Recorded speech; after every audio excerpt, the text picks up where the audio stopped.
Hi everyone and welcome to my channel. I am so excited about today's video for a couple of reasons. First of all, it's my Palette update, so it's one of my favorite videos to film, but also I got a new camera and I got a microphone as a gift with purchase with the camera, and I'm today filming for the first time with my new camera. So I'm trying to figure out still the settings with the video quality and with the audio, so I'm sorry if it's a little bit off in this video. I will let you know that technology is not my strongest suit, but I will try to get better at it. So let's just get to the topic of today's video. I'm planning two palettes this year. First one being the Anastasia Beverly Hills Modern Renaissance, and also as baby palette I am panning the e.l.f. Prism eyeshadow palette. With this one it's not going good at all, but with Modern Renaissance it's going so well.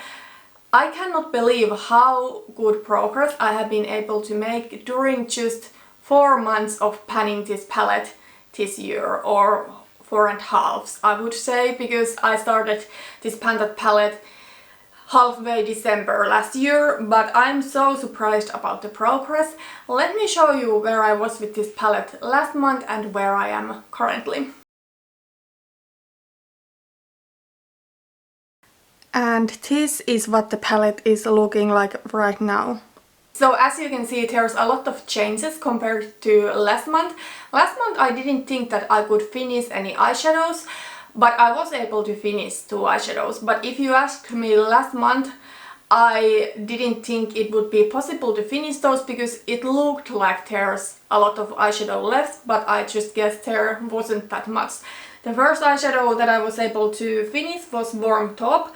I did wear it as brow powder every single day, so if you wear something daily it of course goes quicker, but also I did wear it as an eyeshadow at least a couple of times, so that is now gone.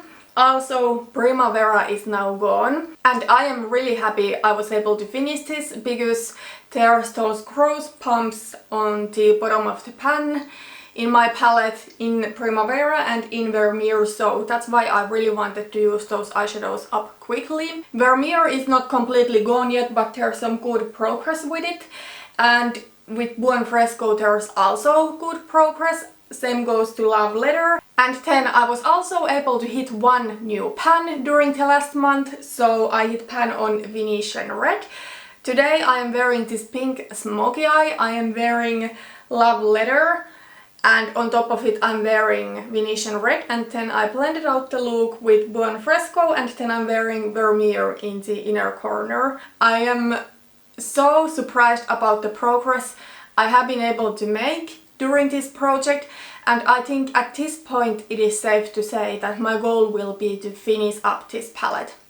Some of these colors are not necessarily my favorite colors of all time. For example, the shades that I'm wearing today, they are quite bold colors, and usually I tend to go for something more neutral. However, because this formula is so powdery, because these pans are not big, I think I won't be satisfied if I don't finish up this palette completely. I do have some goals for the next update. The biggest goal is to hit pan on the 2 remaining eyeshadows, so Red Ochre and Real Gar. There is quite a big dip in Red Ochre because this eyeshadow I focused on in March, and because of that I was able to make that dip, and it will make my life so much easier during the next month, because typically these kind of colors are not something that I reach for a lot this time of year. And then in Real Gar there's also dip, not as much as in Red Ochre, but I am very sure that I can hit pan on both of these during the next month.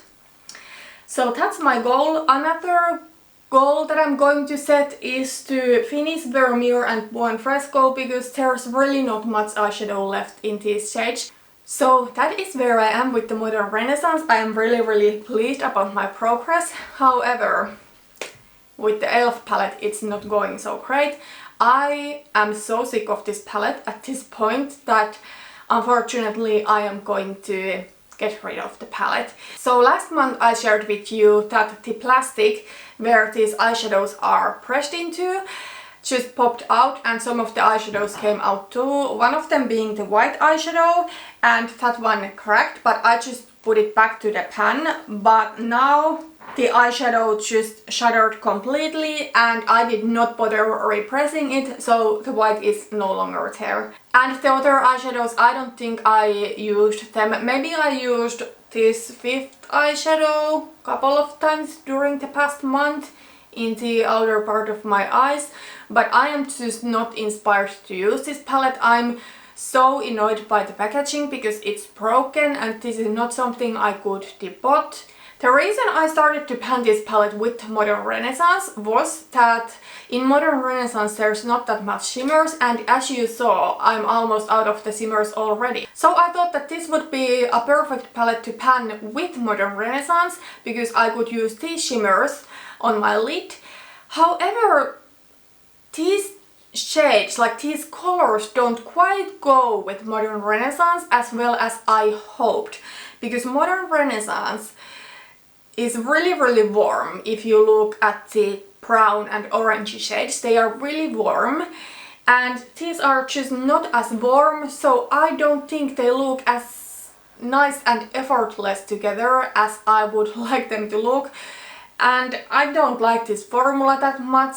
I hope you are not too disappointed that I decided to give up with the e.l.f. palette.